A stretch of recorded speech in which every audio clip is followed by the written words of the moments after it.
Good morning students. What is HCF? HCF is the highest common factor, which is the greatest factor that two or more numbers have in common with each other. To find the HCF using the long division method, repeatedly divide the larger number by the smaller number. Then use the remainder as the new divisor and the previous divisor as the new dividend. Continue this process until you get a remainder of 0.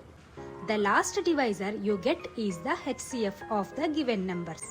Now let us look at an example. Find the HCF of 84 and 60. Step 1. Divide the larger number by the smaller number. Start by dividing 84 by 60. Check the remainder. If the remainder is 0, the divisor is the HCF. If the remainder is not 0, proceed to the next step. After dividing 84 by 60, we get a quotient of 1 and a remainder of 24.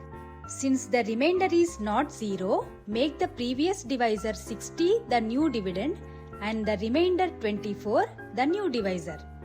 Continue the division. Now 60 divided by 24 gives a quotient of 2 and a remainder of 12. Repeat this process until the remainder is 0. Now divide the previous divisor 24 by the new remainder 12. 24 divided by 12 gives a remainder of 0. Since the remainder is now 0, the last divisor, which is 12, is the HCF of 84 and 60. Now it's your turn. Can you find the HCF of 45 and 75 using this same long division method? Comment your answer below. If you found this explanation helpful, please don't forget to like, share and subscribe to our channel. Thank you.